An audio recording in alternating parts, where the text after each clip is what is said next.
Hey everybody, welcome to Geek Rant. It's Greg here again on the channel with Toby and Sarah. And today we're going to be talking about The House of the Dragon, episode 5.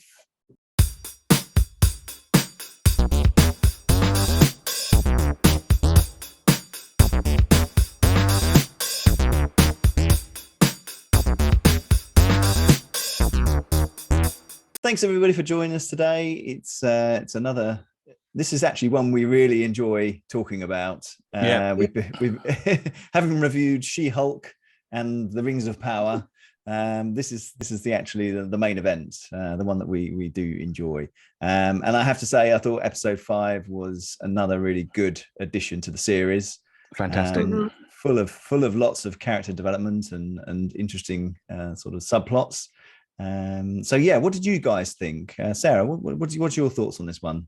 Yeah, I mean, one thing that I was talking to Ian about was how it really has stayed so true to the original series. It just feels like it is it.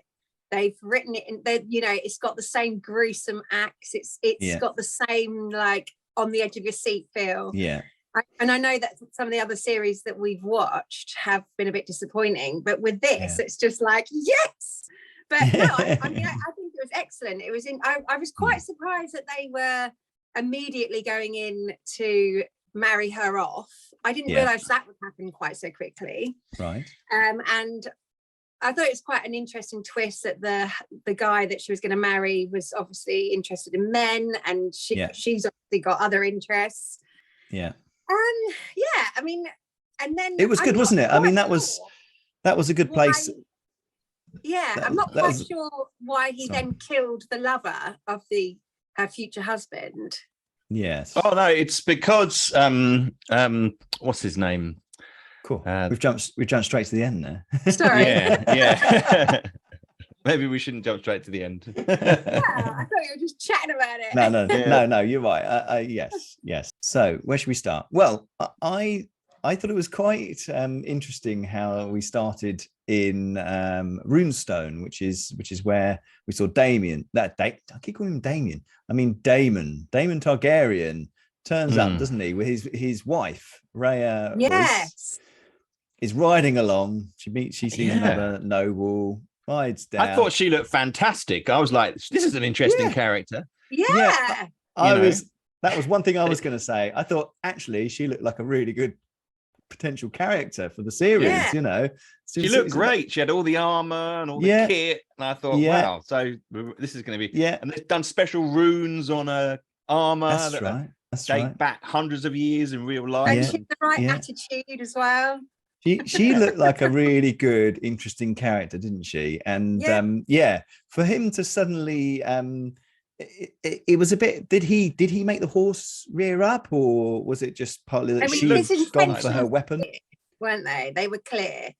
Yeah. He was going to kill her. Oh yes. Oh yeah. And she knew it. Well, obviously, at the end of the last episode, he had been sort of hit on the floor, old Damon, hadn't he, by Viserys? Yeah. And sort of said, "You're married. You can't marry her. You're married." So he's kind of. It seems like he's kind of taken that right. Yeah, literally reacted to that. Gonna go back and kill my wife. Well, he was told to go back to the Vale, wasn't he? So he was on his way. I think this was another good example. This is where Matt Smith excels in his acting.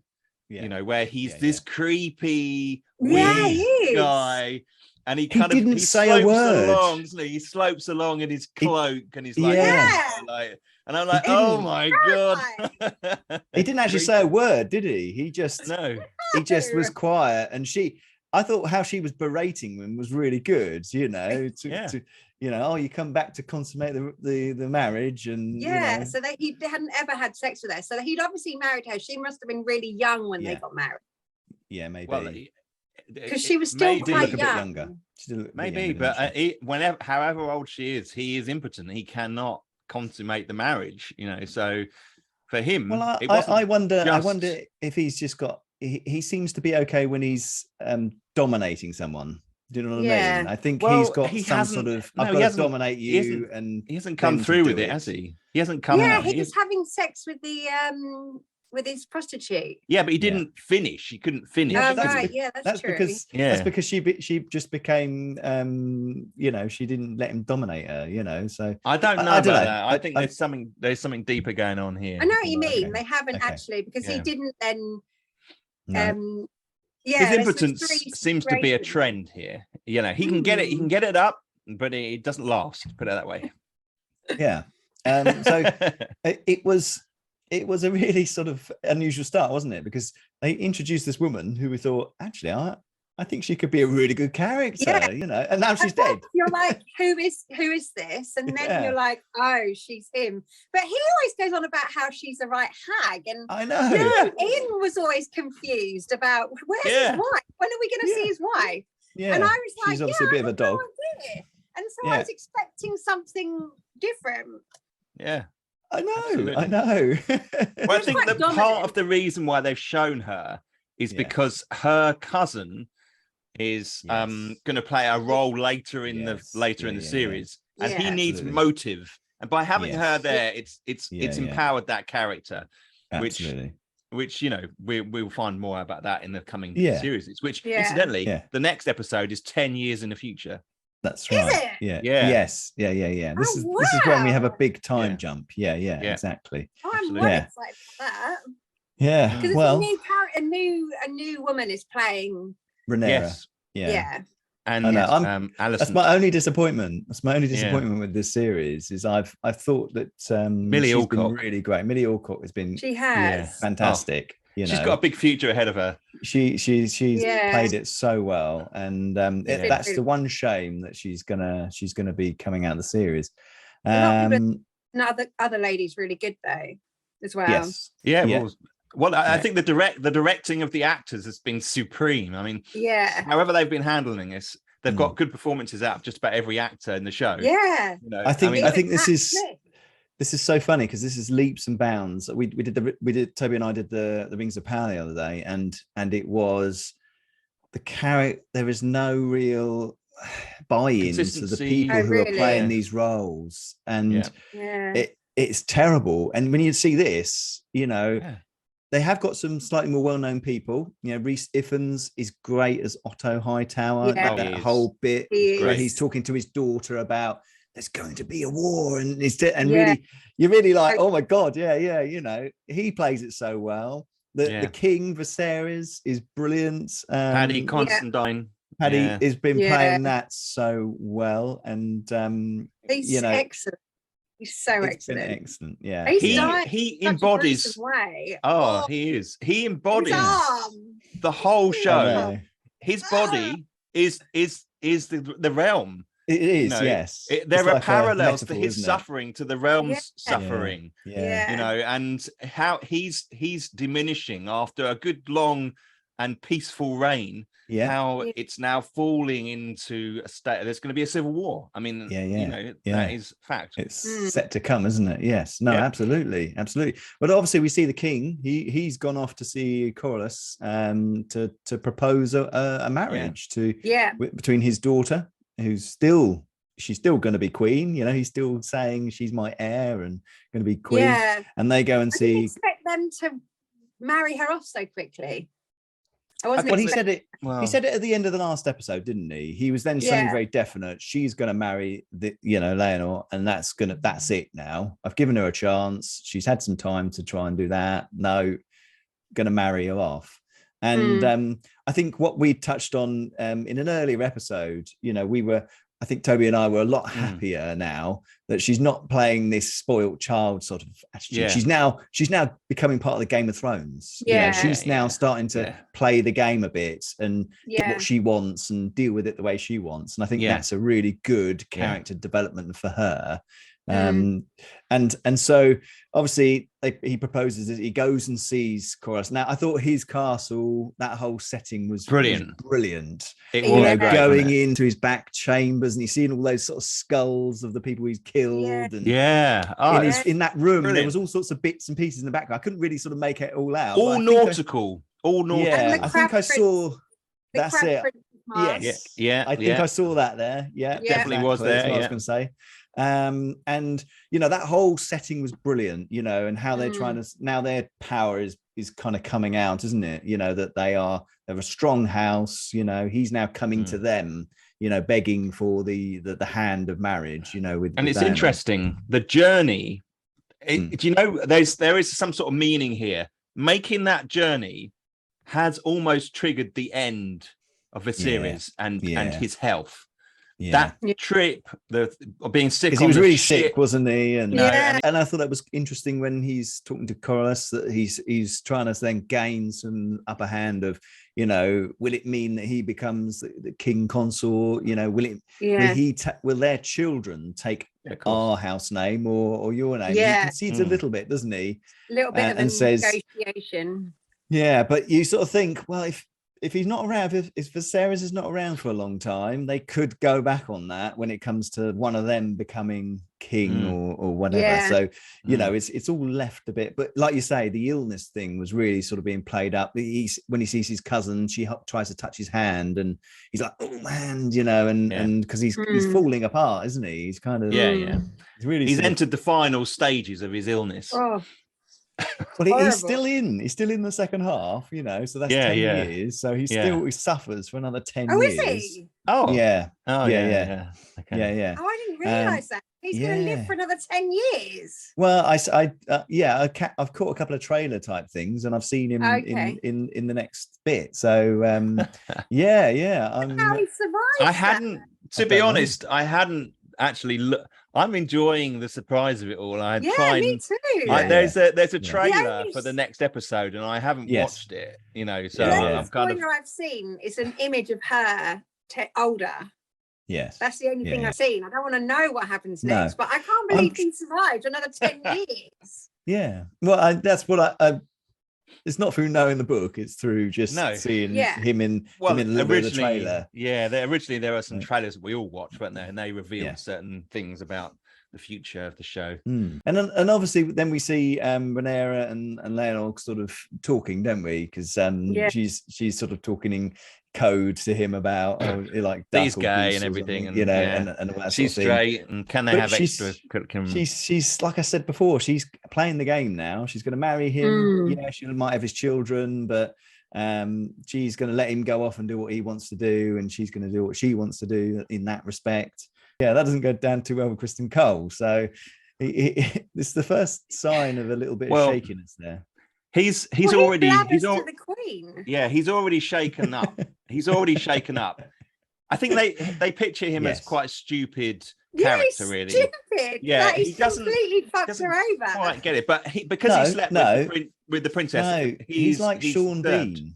He's like the Sean Bean character. He is ultimately truthful, and his honor is of paramount importance to him. He says it, doesn't he? He's fucked her though. In the first I know, and that's he's not entirely true. That's where it started for him. He started to lose it there. Yeah, but that's what I'm saying. He made a mistake then, and then he's realised I've broken my oath, to the guard, and so he feels. You can tell, and he played that quite well. He played a man in a bit of distress about this. He knows he's done wrong.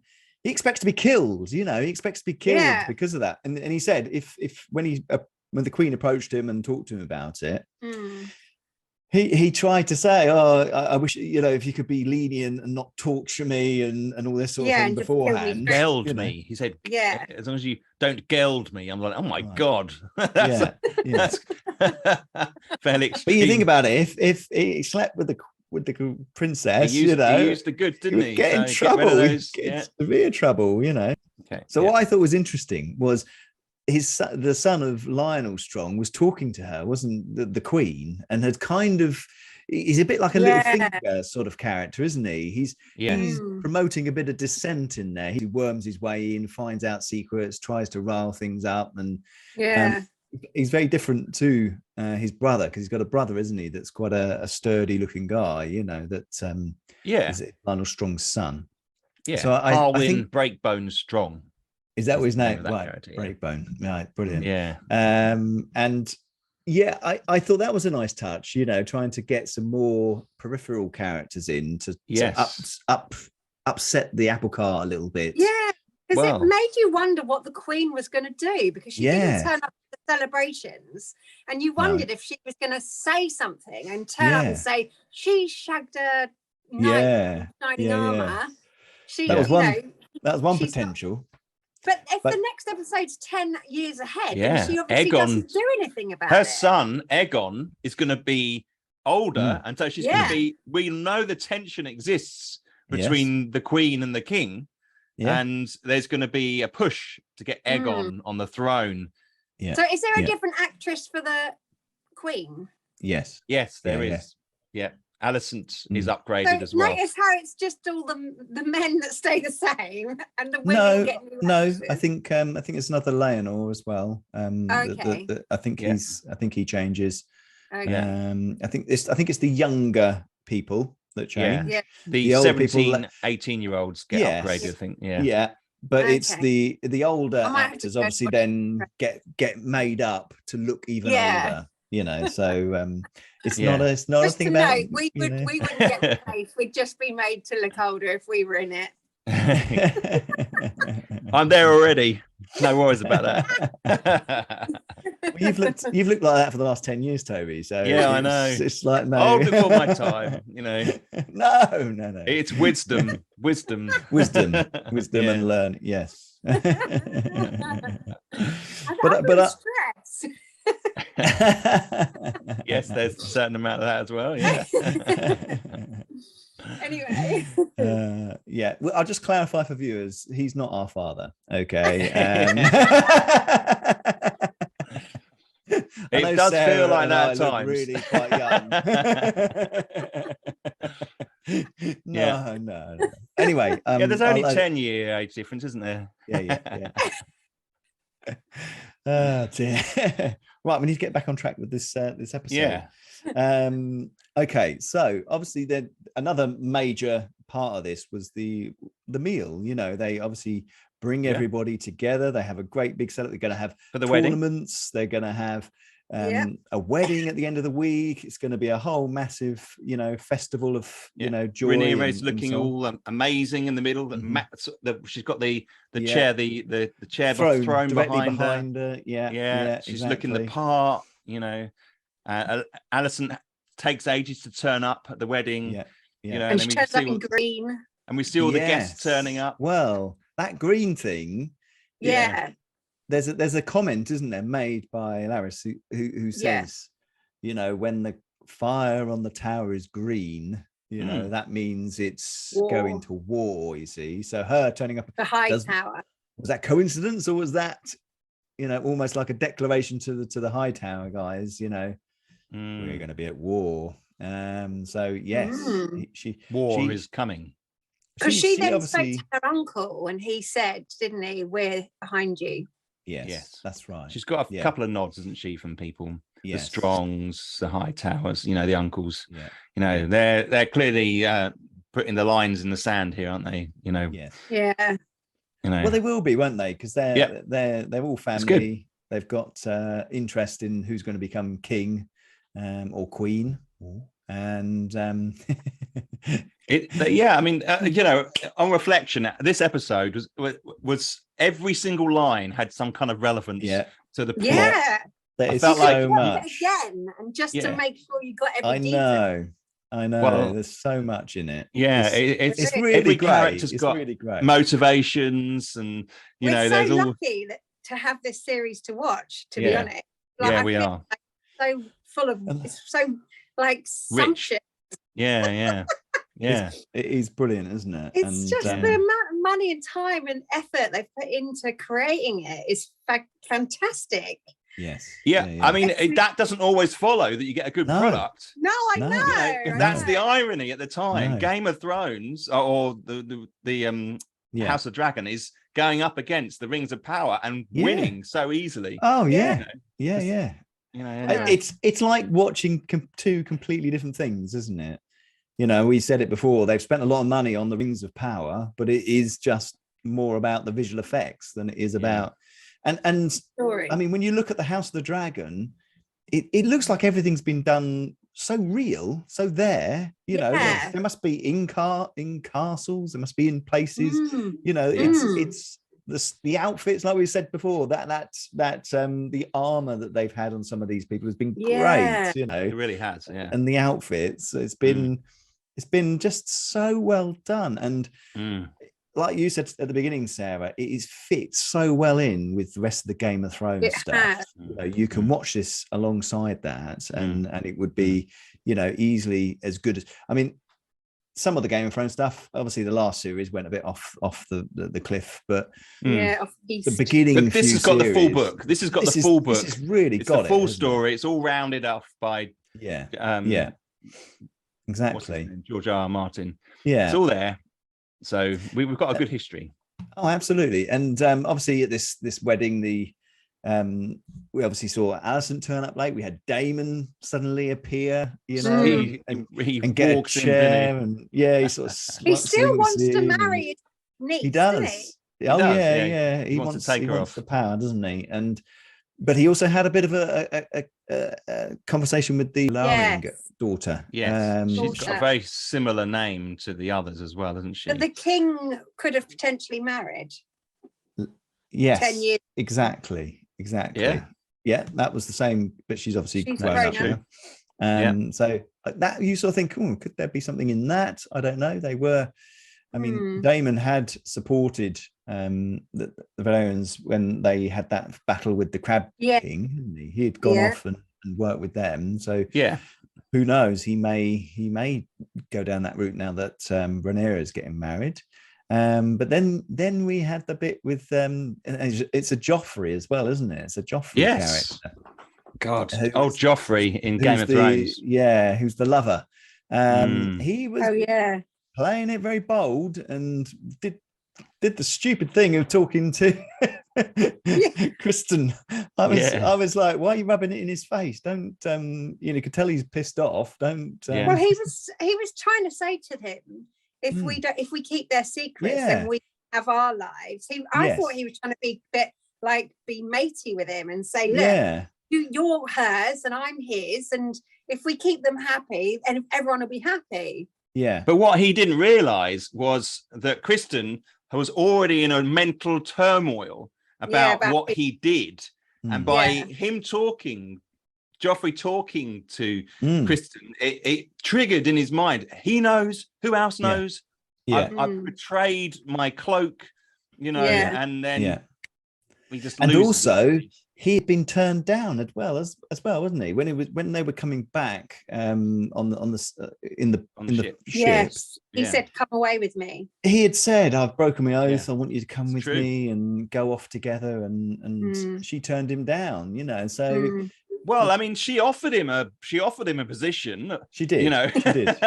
It was a role in the which base. He said whore, but it wasn't. They would have been lover and exactly. And to a certain extent, that's all he could expect. Although, I don't know. It was a bit. He stupid. wanted her to step down from her position. Which is never going to happen in this female strong cast. She's not going to succumb to this man, is she? So daft. Don't be daft. Dear. But no, she thought it was a reasonable thing to say, we'll just carry on as we are, sort of thing, in secret. I mean, all the other kings that we've seen in this are all shagging this, that, and the other anyway, aren't they? So it's kind of nothing to be shocked about. But there we go. She was stunned because she didn't expect that response from him. Yeah. But what was interesting is how they set up this fight at the end. It was great. It was suddenly Damon had gone out. He was dancing with Rhaenyra, and then he was grabbing her, wasn't he? And then it all kind of, and suddenly there was a fight. There was a screen. No, Damon grabbed her, didn't he? Damon was because he was close to he was talking to Rhaenyra, and they were talking in Targaryen, and he was getting close, wasn't he? And he was kind of, and then you didn't see them, and then there was a scream. Suddenly there was a big scream, and someone. We kept seeing the point of view of Viserys, didn't we? Looking towards the crowd. That's right. He's like really clever to Damon. No, Damon kind of slipped out of it, didn't he? He didn't seem to be involved. See him slip out. You didn't see what happened to him. I know. No. I think you see him go with Viserys, don't you? No, she gets knocked. No, not Viserys. No. Rhaenyra. She gets knocked to the ground. No, that was Bonebreaker guy. Bonebreaker. Yeah. He goes through and he picks her up. Lionel Strong sort of looks at his son and sort of goes, "Go on, get in there," sort of thing. And he comes through, smashes a few people down, and then grabs hold of her, doesn't he? Puts her and carries her off. Right. Takes her off. Yeah, but Damon, you see her getting knocked. I don't know what happened to Damon. I'm with Sarah on this. You don't see what happens to Damon, and he's obviously. I don't know if he'd riled it up somehow, but then he doesn't know anything about that other plot between Kristen and Joffrey. So, I mean, that bit where he's pummeling his head and then you see his head all mashed on the floor and stuff. Well, it was pretty grim, wasn't it? But if you think about it, he had those gauntlets on, those metal gauntlets. Yeah. It's like, it might as well have been a hammer just hammering someone's face in. You know, it was pretty gruesome, wasn't it? But I just love the way that it was directed. That you didn't know what was going on. I felt like I was in the crowd. It was really well done, wasn't it? It was really well done. You know. Yeah, exactly. I want to see what's going on. Yeah. Oh my God, it was really very impressive. Can you see what's going on? But you know, the point, a nice touch as well, is Viserys has staggered, he's lifted himself up, and his blood starts to come from his nose, isn't he? Yeah. And it's that symbolic. He's falling to pieces. The party's falling to pieces. Yeah, things are going to shit, you know. And he's like, and he can't believe it. Pretty grim. Pretty grim. Yeah.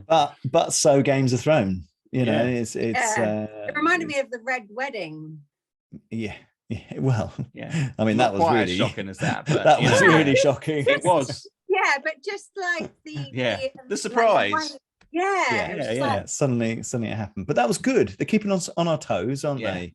I think someone had said to me that was different to the actual book as well. So it's nice for those who know the book to have a little bit of a surprise, you know. So that was quite nice that they've done something. He does. I think he does. I've got a pheasant knocking on the window. Ask him what he thinks about. And obviously, throughout this, we're seeing Paddy Constantine to play a man who's falling apart. You know, we saw the wedding; he had the bleeding nose and all the bits. You know, there's a bit where he's in a bath, isn't there? And he's got he's got. Now, is that something on his arm, or is that actually his arm just going all horrible? Manky. Well, I was in two minds myself. I thought, have they laid something on it, like a poultice or something like that? Yeah, that's what I thought. Was it something they put on it? Or has he got some kind of almost like glue substance coming out of his skin? I don't know. It was kind of bizarre. It looked grim, didn't it? But I thought that this scene was particularly poignant. Yeah. He talks about his legacy. Exactly. And for me, this ties in to the undercurrent, the whole show and all of Game of Thrones. And it's, should there be songs sung about the leaders, the kings? Yeah. Should there be stories told about them? Does it make it better that there isn't or that there is? And he says it in such a sort of philosophical way. He's so contemplative in the character. Yeah, he is. And I think he's thinking about his death, isn't he? He's thinking about his death and what he's going to leave behind, and will he be remembered? I just thought that we were tapping in. We were believing that character, and in those words, we were believing in the whole history of the Game of Thrones. It drew us in, and we were there, thinking about his legacy as a real thing. Absolutely, you know, it was quite an amazing scene. That he's a very good actor as well. That really caught me. That scene, I just sat and thought that was so deep. You know, it's so deep and believe. So often these things come off as really corny, but he looks so ill. And the way they framed his arm, and you looked at him, you thought, Jesus Christ, you know. But then you listen to his words, and you can hear the real sorrow of he feels he hasn't achieved the things he wanted to achieve in his life, you know. And I think that as you get older, that sort of sentiment really strikes deep, you know, it really makes you think about your own being. And I think that's what a lot of this throws up. It throws up very deep philosophical questions that we all ask ourselves. Yes. Yeah, you know? absolutely.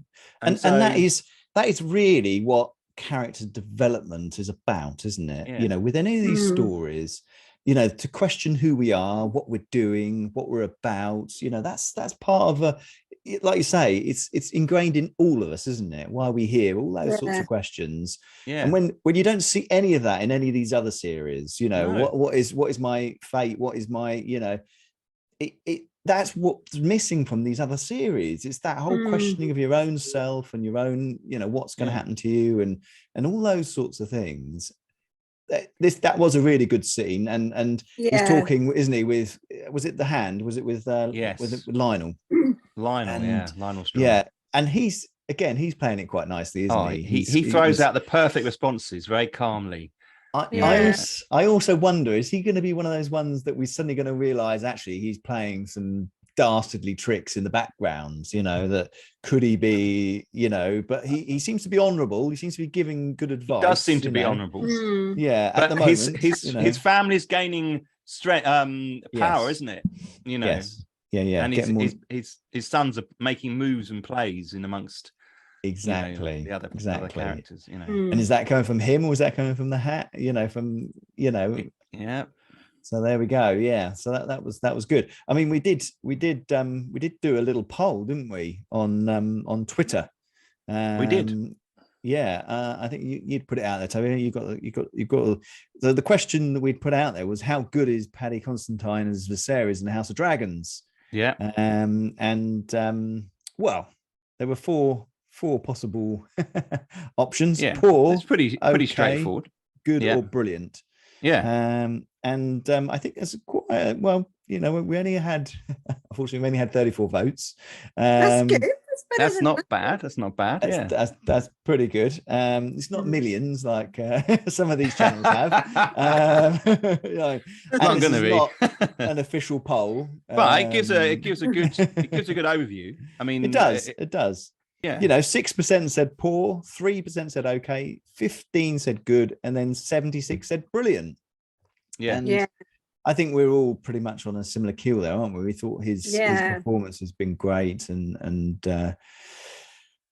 so keep an eye out for those polls. We're going to put some more polls up and try and get people interested in what we're saying. I'm going to put one up about She-Hulk later on, I think. Oh, great. Yeah. But thank you to those who did partake. You know, we appreciate your support and hope you're enjoying what we're doing. Yeah. I mean, ultimately, this is a cracking series, isn't it? It is. We can't say too many good things about this, can we? And it is a blessing to have this in the middle of all these other shows when everything else is a bit, oh my god, what are they doing? We're like, can't wait for the next episode. I'm really looking forward to how they deal with this 10-year gap. How they're going to do that. What's going to be the situation? It's going to be really interesting. And obviously the wedding at the end, she was quite. She obviously felt sorry for him because he just lost his love.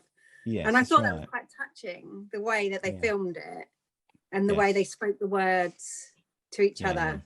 Yeah. And you could see that she was, you know, I think they're going to make a good team, even though they're not going to be in love with each other. Yeah, they could be. They're quite respectful. They're quite respectful of each other, aren't they? And I think you're right, Sarah. I think they could make a good team, and but just have their own interests outside of work.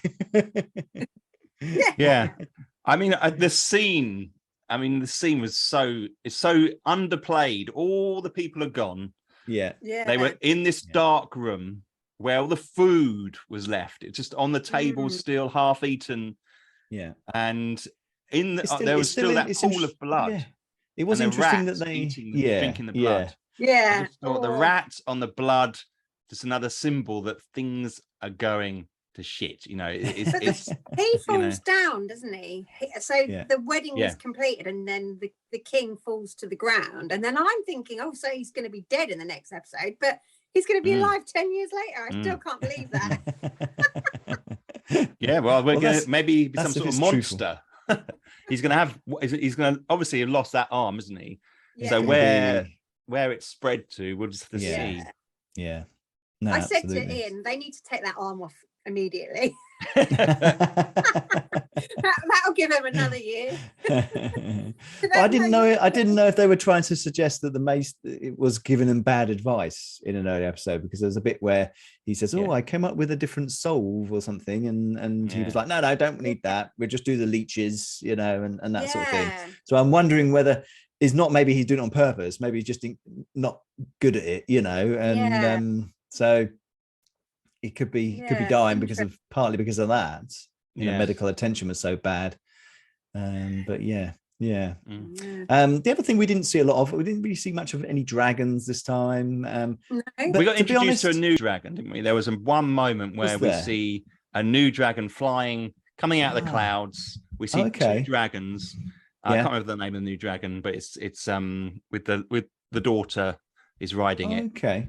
So and that was just to emphasize the fact that they have half the dragon power in the world. Exactly. They do. So good to have them on side. Well, exactly.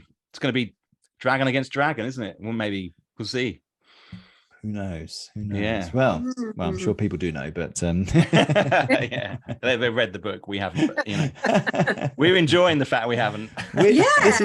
This is what's so good about it. We don't know. We're trying to make our little funny predictions, but it's nice not to know. So it's definitely helping enjoy it. Thoroughly enjoying it. Yeah.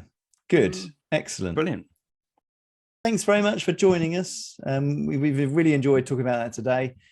We hope you've enjoyed listening to us. We'd obviously love more subscribers to our channel. So if you can press the subscribe and the like button, that'd be brilliant. And obviously leave us any comments, what do you think about the performance of the actors, the show itself? We'd love to hear from you. Anyway, we'll see you soon. Thanks for listening.